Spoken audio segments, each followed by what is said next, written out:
এশার নিয়ে আমরা দেখলাম বহুদিন আগে থেকে আন্দোলন চলছে, তা সত্ত্বেও এশার হয়ে গেল এবং এবার যে সমস্যাটা ডিলিটেশন নিয়ে, যে অনেক অসংখ্য মানুষকে ডিলিট করে দিচ্ছে, তো সেই জায়গা থেকে আন্দোলন তৈরি হচ্ছে, কিন্তু সেই আন্দোলনে আমরা কি দেখছি যে অনেক উত্তেজনামূলক ভাষণ হচ্ছে এবং সেখান থেকে আটক হচ্ছে নায়েদারা। কিভাবে দেখছেন? প্রথমত কোনো উত্তেজনামূলক ভাষণ আমরা কোথাও শুনিনি। দ্বিতীয়ত যাদের নাম বাদ যাবে তারা তো প্রতিবাদ করবেই, এটা স্বাভাবিক। ফলে সেখান দিয়ে প্রতিবাদ করেছেন এবং তার বিরুদ্ধে যেভাবে রাষ্ট্রীয় সন্ত্রাস নামিয়ে নিয়ে আসা হয়েছে আমরা তার নিন্দে করি। আমরা মনে করি যে এই এতগুলো মানুষ ভোট দিতে পারবেন না, একটা বাতাবরণ তৈরি করা হয়েছে, এটা কার্যত নির্বাচনের নামে প্রহসন হচ্ছে। ফলে এখন আমরা দাবি করছি যে সমস্ত ভোটার রিলেটেড হয়েছেন, যারা ন্যায্য ভোটার, তাদের ভোটাধিকার সুনিশ্চিত করতে হবে। এটা সুনিশ্চিত না করলে এটা গণতন্ত্রের নামে প্রহসন।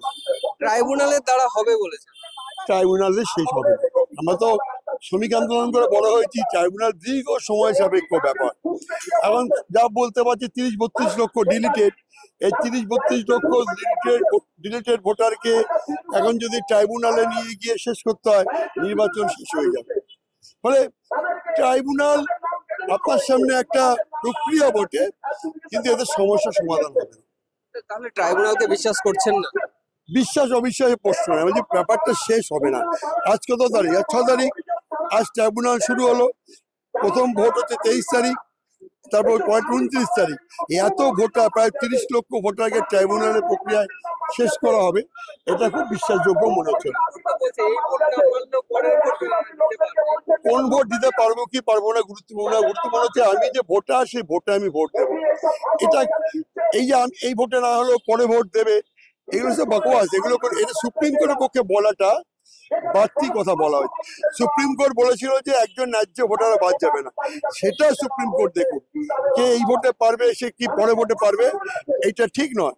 আর সুপ্রিম কোর্ট যেভাবে গোটা ব্যাপারটা প্রতিক্রিয়া জানাচ্ছে, নির্বাচন কমিশন এবং রাজ্য সরকার যে ঘটনা গুলিয়েছে, সে সুপ্রিম কোর্টের প্রক্রিয়াটা তাকেই আরো শক্তিশালী করেছে। ফলে আমাদের আশঙ্কা যে বহু মানুষকে ভোট থেকে বাতিল করে দিয়ে ভোটাধিকার কেড়ে নিয়ে ভোটটা হবে, যেটা কার্যত ভোটের নামে একটা প্রহসন হতে চলেছে।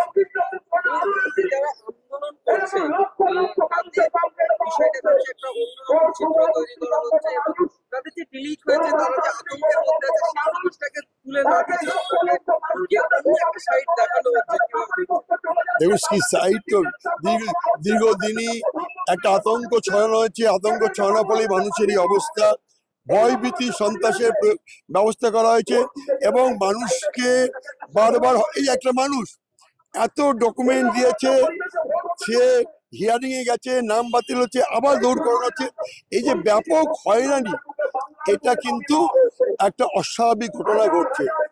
ফলে এই যে নানান চিত্রায়িত করছে, খারাপ লোক ভালো, এইভাবে দেখলে চলবে না। মানুষের ভোটাধিকার চলে গেছে, মানুষ প্রতিবাদ করবে। এখন প্রতিবাদ যেভাবে করতে পারে সেইভাবেই ব্যাপারটা এগোবে। এখন না উঠলেও প্রতিবাদ করাটা, রেজিস্টার করাটা খুব গুরুত্বপূর্ণ।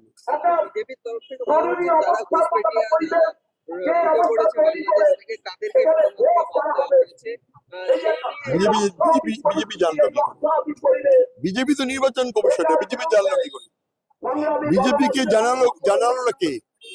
এই যে এই লোকটা ঘুষপেটিয়া, এই লোকটা বাইরের লোক, এখনো নির্বাচন কমিশন জানাচ্ছে না। বিজেপি থেকে রাজনৈতিক দল, সে বলবার কি? এই গোটাটাই হচ্ছে পশ্চিমবঙ্গে একটা সাম্প্রদায়িক বাতাবরণ তৈরি।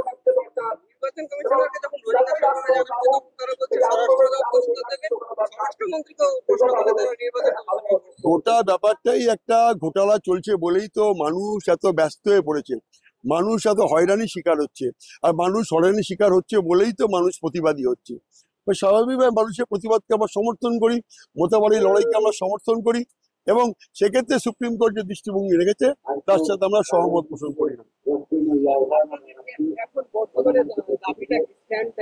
এখন হচ্ছে এই যে কোন নাগরিকের ভোটাধিকার কারা চলবে না, এটাই। মিছিল, মিটিং, সভা সমাবেশ, প্রোটেস্টটাকে রেজিস্টার করা, কতটা পারবো বলতে পারবো না, কিন্তু আমি একটা জিনিস ঠিক বলে মনে করছি না, আমি সেটাকে রেজিস্টার করাবো। এটি হচ্ছে আন্দোলনের ধর্ম।